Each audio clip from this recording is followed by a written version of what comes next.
آیت اللہ العظمیٰ خوئی پورے 2.25 مہینے سیاہ لباس پہنتے تھے، یاد رکھیں. اور اس وقت ایک بہت بڑی تعداد قم میں بھی جس طرح ہم نے پہنا ہے، آپ یقین جانیں تقریباً جب ہماری نوجوانی تھی اس زمانے میں سیاہ لباس کا اتنا شاید رواج نہیں تھا. اگر آپ کو یاد ہو، مرد عام طور پہ سفید کرتا سفید پاجامہ پہنتے تھے، کچھ لوگ سیاہ کرتا پہنتے تھے. اگر آپ ماضی میں چلے جائیں، اللہ کا شکر ہے کہ یہ سیاہ لباس بڑا ہے، اور یاد رکھیں کہ یہ عزاداری ایسے ہی بڑھتی رہے گی. اتنا سیاہ لباس دنیا میں کبھی نہیں ہوتا تھا. تو مطمئن ہو جائیں کہ عزاداری آگے بڑھے گی. بالکل تصور نہ کریں، غم نہ کریں، فکر نہ کریں کہ عزاداری کم ہوگی. ہر ہماری نسل یہ سوچتی تھی کہ آئندہ کہیں عزاداری کم نہ ہو جائے. وہ سوچتے تھے، وہ سوچنے کا ثواب ہے. لیکن تسلی یہ ہے کہ کوئی پرابلم نہیں ہوگا. تو آغا خوئی 2.25 مہینے اسی طرح سے پورا سیاہ لباس پہنتے تھے. ان کے ایک شاگرد فرماتے ہیں کہ میں نے سوال کیا کب کہ نجف میں بہت زیادہ گرمی تھی. نجف کی گرمی پرانی والی گرمی. کون سا پرانا والا؟ جب اتنی ٹھنڈک کی چیزیں نہیں تھیں، اور وہ پورے سیاہ کپڑے پہنے ہوئے تھے. حتیٰ ان کے بقول کے موزے بھی سیاہ تھے.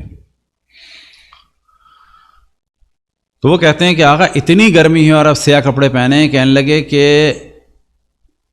یعنی اپنی جانب اور اپنی چیزوں کی جانب کہ جو کچھ ہے اسی سیاہ کپڑے کی وجہ سے ہے. کہنے لگے کیا مراد؟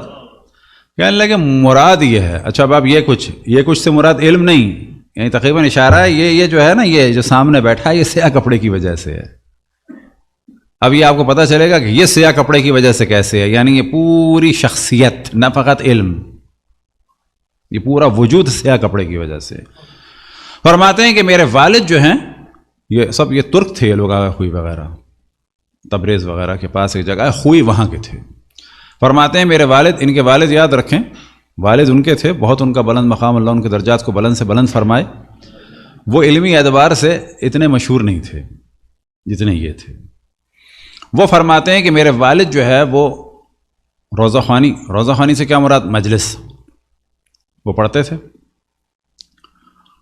اور میری والدہ کے یہاں ہر دوسرے تیسرے مہینے، معذرت، ہر دفعہ جب حمل ہوتا تھا تو 2 یا 3 مہینے میں ساقط ہو جاتا تھا. 2 یا 3 مہینے بعد ساقط ہو جاتا تھا. لہذا میرے ماں باپ بے اولاد تھے. کہنے لگے ایک دن ایک خاتون نے کہا آغا علی اکبر، آپ اتنا ہمیں امام حسین کے مصائب سے آشنا کرتے ہیں، اتنی ان کے ذریعے سے امید دلاتے ہیں، آپ بچہ مانگیں ان سے اپنے لیے. کہنے لگے میرے دل میں لگا کہ واقعاً مجھے بچہ مانگنا ہے امام حسین سے. آ کے کہتے ہیں بیوی کے پاس کہ کوئی نظر کرنی ہے،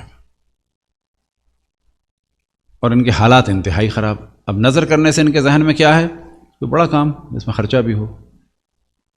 تو فرماتے ہیں میری والدہ نے کہا کہ ضروری نہیں ہے کہ نظر آپ کریں کوئی بڑے خرچے والی ہے، کیونکہ ایران میں عام طور پر کیا ہے، نظر سے مراد کہ جانور ذبح کیے جا رہے ہیں، کھانا پکایا جا رہا ہے، کھانا بانٹا جا رہا ہے، یعنی میں کچھ دوں. نظر بے معنی ہے نذرانہ، یعنی امام حسین کی خدمت اقدس میں کوئی چیز پیش کروں. اس طرح سے سمجھیں، نظر اردو والی نہیں بات ہو رہی، یا فقی نظر کی نہیں، یعنی کچھ دوں، شہدائے کربلا کی راہ میں، امام حسین کی راہ میں، محرم میں خرچہ کروں. تو والدہ کہتی ہیں کہ نہیں وہ تو نہیں ہے، لیکن ایک نظر ہو سکتی ہے. کہ کیا؟ کہنے لگے نظر کریں کہ ہم لوگ پورے ان دنوں میں سیاہ لباس پہنیں گے، اصلاً بغیر سیاہ لباس سے کوئی لباس نہیں پہنیں گے. تو ان لوگوں نے یہ نظر کی، اور اب دوسرا مہینہ بھی گزر گیا خیریت سے، تیسرا بھی گزر گیا، اور 7واں مہینہ داخل ہو گیا. اب آپ سمجھیں ماضی میں چلے جائیں، تقریباً 120 سال پہلے ایک چھوٹے سے گاؤں میں خوئی میں، وہاں پر یہ عالم ہے. اور ایک دن ان کا ایک شاگرد آیا، اور آنے کے بعد کہتا ہے کہ مخصوصاً ملنے آیا کہ آغا مجھ سے آپ سے بات کرنی ہے. کس سے؟ آغا خوئی کے والد کے پاس. مجھے آپ سے ایک بات کرنی ہے. کہنے لگے کیا؟ کہنے لگے الگ بات کرنی ہے. کیا؟ کہنے لگے یہ بتائیے آپ کی زوجہ حاملہ ہیں؟ شاگرد استاد سے پوچھ رہا ہے آپ کی زوجہ حاملہ ہیں؟ یا خوئی نے خود بیان کیا ہے. والد کہتے ہیں ہاں کیوں؟ تو رونے لگا، کہنے لگے کل رات کو میں نے رسول اللہ کو خواب میں دیکھا، مجھے سمجھ میں نہیں آ رہا تھا یہ کیا خواب ہے۔ وہ کہہ رہے تھے کہ اپنے استاد علی اکبر سے کہو، یہ جو میں آپ سے بتا رہا تھا نا، یہ چیزیں ہوتی ہیں ایمان کو مضبوط کرنے کے لیے، بعض دفعہ وہ ان کے پاس بھی آ سکتے تھے کہ مجھے خواب میں رسول اللہ صلی اللہ علیہ وآلہ وسلم آئے اور مجھ سے کہتے ہیں کہ جاؤ اپنے استاد سے کہو کہ تم نے جو میرے بیٹے کے لیے سیاہ لباس کی نظر کی ہے، تمہارے بچے کی حفاظت میں کروں گا اور اس کو طول عمر اور بہت بڑا فقیہ بناؤں گا۔ اب آپ تصور کریں کہ انہوں نے کوئی بہت بڑی مجلس کی یا کھانے کی، وہ ان کو نگیٹو نہیں کر رہے مجلس یا کھانے کو، ان کے ذہن میں جو سمجھے ایک چیز آئی، جو الہام ہوا کہ میں سیاہ لباس پہنوں گا۔